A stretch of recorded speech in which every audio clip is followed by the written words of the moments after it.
OrderWise version 20.2 is now available.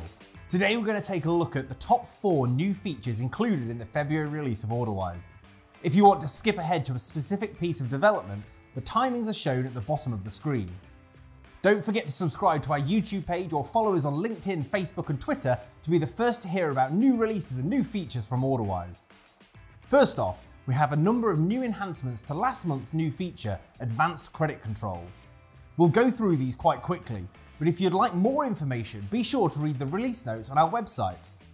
You can now set the chase reason as mandatory to ensure accurate data validation, and you can also import and export chase queries instead of creating them from scratch each time.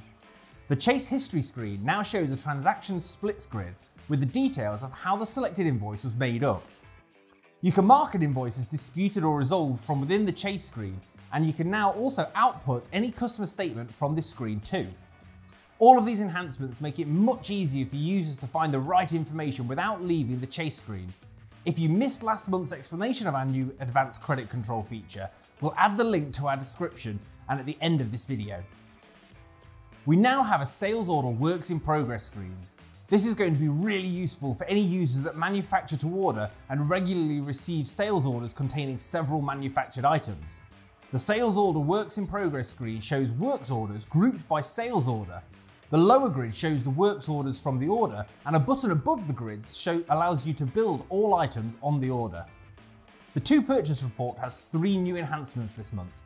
You can now pull through a column into the first grid with the line cost. The reorder list can now be limited to show only items that are above their minimum stock quantity but below their maximum stock quantity.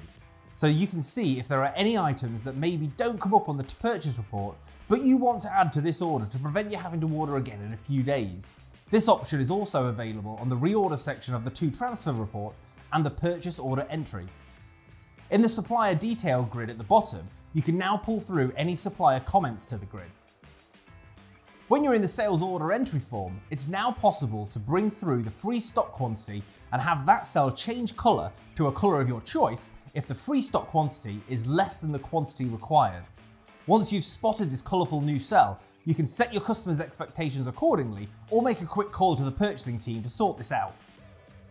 That's it for this month's video. If you'd like to see all of the new features included in this release, head over to our website to read the full release notes, or take a look at our blog where we've listed a few more new pieces of development. Thanks for watching.